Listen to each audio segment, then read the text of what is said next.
ஆமீன். கண்ணியத்திற்கும் மிகுந்த மரியாதைக்கும் உரித்தான அல்லாஹுவின் நல்லடியார்களே, நபிகள் நாயகம் ஸல்லல்லாஹு அலைஹி வஸல்லம் அவர்கள் சிறந்த வழிகாட்டியாக நீங்கள் இருங்கள். அப்படி நீங்கள் இருந்தால் அதற்குண்டான நிரப்பமான நன்மைகளை சவாபுகளை செய்யாமலேயே நீங்கள் பெற்றுக்கொள்ளலாம் என்று இந்த ஹதீஸின் வழியாக நமக்கு சொல்லித் தருகின்றார்கள். இந்த ஹதீஸினுடைய அறிவிப்பாளர் அனஸ் இப்னு மாலிக் ரலியல்லாஹு தஆலா அன்ஹு அவர்கள் இந்த செய்தி திருமதி ஷரீஃபிலே 2670வது ஹதீஸாக பதிவாகி இருக்கிறது. எம்பெருமானார் முத்து நபி முஹம்மது நபி ஸல்லல்லாஹு அலைஹி வஸல்லம் அவர்கள் சொன்னார்கள், இன்னத்தால்ல அலல் கைரி, நன்மையை சொல்லிக் கொடுப்பவர் கஃபாயிலிஹி, அதை செய்பவரை போலாவார் என்று சொன்னார்கள். அரைவரி செய்தி, ஒரு விரலை இப்பொழுது வாசிக்கப்பட்ட அந்த ஹதீஸிலே வைத்தால் அந்த விரலினுடைய முக்கால் பகுதிக்கு வரக்கூடிய இந்த தகவல், இந்த சொல் லட்சக்கணக்கான ஆயிரக்கணக்கான பாடங்கள் படிப்பினைகளை இந்த உம்மத்திற்கு சொல்லித் தருகிறது. நபிகள் நாயகம் ஸல்லல்லாஹு அலைஹி வஸல்லம் அவர்களுடைய சொல் எப்படி இருக்கும் என்றால், ஜவாமிஉல் கலிம் என்று அரபியிலே சொல்லுவார்கள். ஜவாமிஉல் கலிம் என்பது குறைவான வார்த்தைகள் நிறைவான பொருள் உள்ளே இருக்கும். அதுதான் ஜவாமிஉல் கலிம், சின்ன வார்த்தை. அரபி மொழி என்பது ஆச்சரியமான மொழி. அரபி மொழிங்கிறது ஆச்சரியமான மொழி. எந்த ஒரு மொழிக்குமே தனி ஒரு வார்த்தைக்கு, அதாவது தனியாக இருக்கக்கூடிய ஒரே ஒரு எழுத்துக்கு பொருள் சொல்ல முடியாது. ஆனா அப்படின்னு தமிழில் எடுத்துக்கிட்டோம் அப்படின்னா ஆனாக்கு பொருள் கிடையாது, அது ஒரு எழுத்து, அவ்வளோதான். இப்படி ஒவ்வொரு மொழிகள்லையும் தனித்தனி எழுத்துக்கு பொருள் கொடுக்குமா அப்படின்னா கொடுக்காது. அந்த எழுத்தோட ஒன்றும் இரண்டு ஒரு எழுத்துக்கள் சேர்க்கும் பொழுது பொருள் அமைந்துவிடும். அம்மா அப்படின்னா அதில் ஒரு 3 எழுத்து இருக்குது அப்படிங்கிற மாதிரி. ஆனால் இதற்கு நேர் முரணானது அரபி மொழி. தனி எழுத்துக்கே பொருள். அடிக்கடி நம்ம துவா ஓதுவோமா இல்லையா? ரப்பனா ஆத்தினா ஃபித் துன்யா ஹசனா வஃபில் ஆஹிரத்தி ஹசனா. அடுத்து பாருங்க, வக்கீனா. வக்கீனா அப்படிங்கிற பொருள் எங்களை பாதுகாப்பாயாக. பாருங்க, வக்கீனால 3 எழுத்து, வாவு, வெறும் வாவு. அந்த வாவுக்கு என்ன தெரியுமா அரபியில் பொருள்? இன்னும் அப்படிங்கிற பொருள். கி, வெறும் காஃபு. அந்த காஃபுக்கு என்ன பொருள்? பாதுகாரு, எங்களை பாதுகாரு அப்படிங்கிற பொருள். நா அப்படிங்கிறதுக்கு எங்களை பாதுகாரு, எங்களை பாதுகாரு, இன்னும் அப்படிங்கிற 3 பொருள் வெறும் 3 எழுத்துக்குள்ளே இருக்கு. 3 எழுத்துக்குள்ளே இருக்கு. அவ்வளவு பெரிய ஆற்றல் படைத்த ஒரு அற்புதமான ஒரு மொழி தான் இந்த மொழி, அரபு மொழி அப்படிங்கிறத நம்ம விளங்கிக்கொள்ள வேண்டும். நபிகள் நாயகம் ஸல்லல்லாஹு அலைஹி வஸல்லம் அவர்கள் குறைவாக பேசுவார்கள், நிறைவான பொருளை நமக்கு தருவார்கள், பாடங்கள் படிப்பினைகளை தருவார்கள். அந்த வரிசையில் தான் இந்த ஹதீஸ் நமக்கு சொல்லித்தரக்கூடிய அற்புதமான தகவல் என்னவென்றால், நன்மையை கற்றுக் கொடுப்பவர், நன்மையான காரியங்களை சொல்லிக் கொடுப்பவர் அதை சொல்லிவிட்டு சென்று விடுவார்.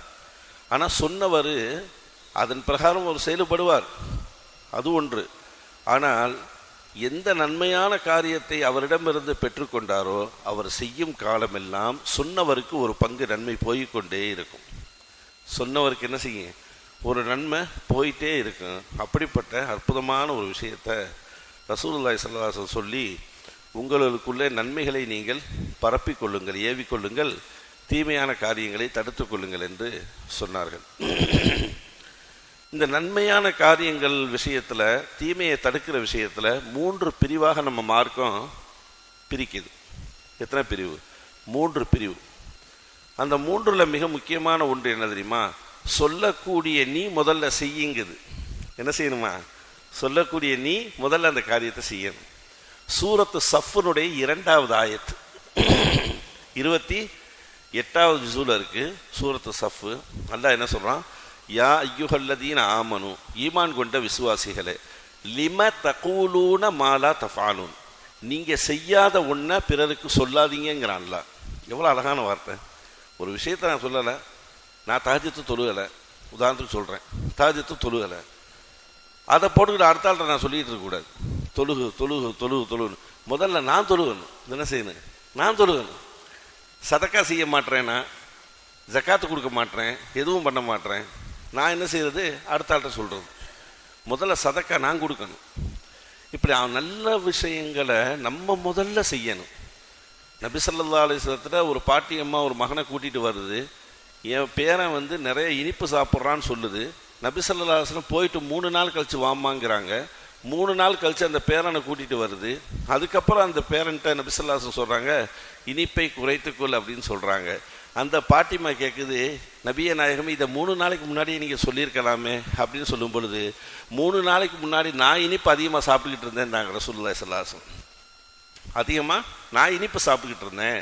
முதல்ல அதை நான் என்னிடத்துலேருந்து எடுத்துடுறேன், அதுக்கப்புறம் நான் சொல்கிறேன் அப்படிங்கிற அற்புத வழிகாட்டுதலே ரசூலுல்லாஹி ஸல்லல்லாஹு அலைஹி வஸல்லம் செஞ்சாங்க, சொல்லி கொடுத்தார்கள். இது ஒரு விஷயம். முதல்ல நம்ம செய்யணும். நன்மையான காரியங்களில் நம்ம அமலுக்கு கொண்டு வரணும். இரண்டாவது பிரிவாக நம்ம மார்க்கம் பிரிக்கக்கூடிய அற்புதமான விஷயம் என்ன அப்படின்னா, நல்லவைகளை நம்ம செய்கிறோமா இல்லையா, அதை பிறருக்கு சொல்லி கொடுக்கணும். பிறருக்கு என்ன செய்யணும்? சொல்லி கொடுக்கணும். இந்த லுஹா தொழுதா இவ்வளோ நன்மைப்பா, தொழுதுக்க, நான் தொழுதுகிட்டு இருக்கேன் அதனால சொல்கிறேன் அப்படிங்கிற ஒரு இதில், தஹஜ்ஜுத் தொழுதா இவ்வளோ நன்மைப்பா, தொழுதுக்க, இந்தந்த விஷயங்களை காரியங்களை சதக்கா கொடுத்தா இவ்வளோ நன்மைப்பா, நீ செஞ்சுக்க அப்படிங்கிறத என்ன செய்யணும்? தஸ்பீஹு, திக்ரு, இந்த மாதிரி என்னென்ன இருக்கோ அத்தனை விஷயங்களை நம்ம என்ன செய்யணும்? சொல்லி கொடுக்கணும். இது ரெண்டாவது பிரிவு. நபிகள் நாயகம் ஸல்லல்லாஹு அலைஹி வஸல்லம் சொல்லாலும் நன்மையை கொடுத்தார்கள், செயலாலும் என்ன செஞ்சாங்க? ரசூலுல்லாஹி ஸல்லல்லாஹு அலைஹி வஸல்லம் அவங்க தடுத்தாங்க. ஆயிஷா அம்மா சஃபியா ரலியல்லாஹு தஆலா அன்ஹா அவங்களை குறித்து ஒரு வார்த்தை சொல்லிடுவாங்களா இல்லையா? ஆயிஷா அம்மாவும் சஃபியா ரலியல்லாஹு அன்ஹா 2 பேரும் நபி ஸல்லல்லாஹு அலைஹி வஸல்லமுடைய துணைவியர், நம்மளுடைய தாய்மார்கள். என்ன சொல்லுவாங்க? சவுதான்ருவாங்க, அதாவது அந்தி கசீரான்ருவாங்க, குட்டையான ஒரு பெண்மணி, குட்டச்சின்றுவாங்க. அரபு வார்த்தையினுடைய இது என்ன? குட்டச்சி அப்படின்னு சொல்லிடுவாங்க. நபிகள் நாயகம் ஸல்லல்லாஹு அலைஹி வஸல்லம் சொல்லுவாங்க, ஆயிஷா அம்மாவை பார்த்து, இங்கே வாமா அப்படின்னு அழைச்சி சொல்லுவாங்க, நீங்கள் சொன்ன வார்த்தை குட்டச்சிங்கிற வார்த்தையை கடலில் கரைத்தால் கூட கடல் அசிங்கமாயிரும், சாக்கடை ஆயிரும், அப்படி பேசக்கூடாது அப்படின்னு தடுப்பாங்க. சொல்லால் வரக்கூடிய விஷயங்களை அழகான முறையில் நபி ஸல்லல்லாஹு அலைஹி வஸல்லம் என்ன செய்வாங்க? தடுப்பாங்க. இதில் ஒரு பெரிய விஷயம் என்ன அப்படின்னா, இந்த ஹதீஸ் அறிவிக்கிறவங்கள ஆயிஷா அம்மா தான். தான் செஞ்ச தவிர மனசை வெளியில் சொல்லுவானாங்க, எவ்வளோ தப்பு செஞ்சால் சொல்ல மாட்டான். அவங்களே இதை அறிவிக்கிறாங்க, நபிகள் நாயகம் இதை தடுத்தார்கள் என்பதாக. அப்போ இந்த மாதிரி விஷயங்கள், சொல்லால் நடைபெறக்கூடிய விஷயங்களை அவ்வப்போது என்ன செய்து விட வேண்டும்? தடுத்து விட வேண்டும். விளையாட்டாக பெண்கள் எல்லாம் வீடுகளிலே பத்வா விடக்கூடியவர்களாக இருப்பார்கள். சனியனை, மூதேவி, விளங்க மாட்டேன், அது மாட்டேன், இது மாட்டேன், குழந்தைகளை எப்போ மலக்குமார்கள் ஆமின்னு சொல்லுவாங்கன்னு தெரியாது, அல்லாஹ் பாதுகாக்கணும். அல்லது வேற ஏதாவது செயல் நடக்கும்பொழுது அந்த இடத்த சொல்லணும், அப்படி பேசாதீங்க, ஏசாதீங்க, சபிக்காதீங்க, அது நல்ல பழக்கம் இல்லை அப்படிங்கிற அந்த ஒரு சொல் ரீதியான அந்த தடுத்தலை நம்ம என்ன செய்யணும்? கொண்டு வரணும். அதே போல் சேர்க்க வேண்டும். ஹசன் ரலியல்லாஹு தஆலா அன்ஹு அவர்கள் வரக்கூடிய அந்த சதக்காவுடைய பேச்சபடத்தை எடுத்து தின்றுவாங்க. நாயகம் ஸல்லல்லாஹு அலைஹி வஸல்லம் நேராக போய் அவங்க வாயில் விரலை விட்டு அப்படியே வலிச்சு எடுத்து கீழே போட்டு சொல்லுவாங்க, அஸ்ஸதகத்து ஹராமுன் அலைனாம்பாங்க. சதக்கா நமக்கு ஹராம், சாப்பிடக்கூடாதுமா, சின்ன பிள்ளைகிட்ட சொல்லுவாங்க. அப்போ இது போன்ற நிகழ்வு செயல்பாடாக இருக்கட்டும், சொல்லாக இருக்கட்டும், அல்லது முதல்ல நம்ம செய்யணும். இந்த 3 விஷயத்த சொல்லுது. முதல்ல நம்ம செய்யணும், ரெண்டாவது என்ன செய்யணும்? நல்ல விஷயங்களை ஏவணும், மூணாவது தீய காரியங்களை தடுக்கணும். இந்த 3 பிரிவுக்குள்ளதான் இந்த நல்லதை ஏவுதல், தீயதை தடுத்தல் இருக்கிறது என்பதாக வடிவமைத்து நமக்கு கொடுப்பார்கள். அல்லாஹு ஜல்லஷானஹு தஆலா திருமறை வேதத்திலே சொல்லுவான், வல்தக்கும் மின்கும் உம்மத்துன் யதுஊன இலல் கைர். உம்மத்தில் ஒரு பிரிவு இருக்கிறார்கள். எப்படிப்பட்டவர்கள் தெரியுமா? நலவான காரியங்களின் பக்கம் அழைக்கக்கூடியவர்களாக இருப்பார்கள். வயமுரூன பில் மஅரூஃப், நல்லதை ஏவுவார்கள். வயனஹூன அனில் முன்கர், தீயதை தடுப்பார்கள். இவர்கள் யார் தெரியுமா? உலாயிக ஹுமுல் முஃப்லிஹூன், இவர்கள் தான் வெற்றியாளர்கள் என்பதாக அல்லாஹ் சொல்றான். வெற்றியாளர்களுடைய கேட்டகிரியில் அல்லாஹ் ஜல்லஷானஹு தஆலா இந்த பிரிவினர்களை கொண்டு வருகின்றான் என்பதை நாம் பார்க்கின்றோம். அதைத்தான் ஸல்லல்லாஹு அலைஹி வஸல்லம் சொல்றாங்க, இன்ன தால அலா கைரி கஃபாயிலிஹி. நீங்க இந்த மாதிரி காரியங்களை சொன்னால், நீங்க 10 விஷயத்தை சொல்றீங்க, 2 விஷயத்தை அவர் அமலாக எடுத்துக்கிட்டார்.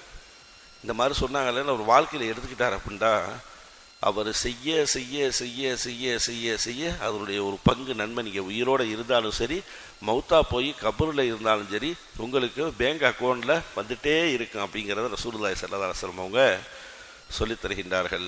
எல்லாம் வல்ல ரப்புல் ஆலமீன் எந்தெந்த காரியங்களை எல்லாம் நமக்கு அழகான வழிகாட்டுதலாக நமது நாயகம் ஸல்லல்லாஹு அலைஹி வஸல்லம் அவர்கள் செய்தார்களோ அதில் நல்ல தௌஃபீக்கை எல்லாம்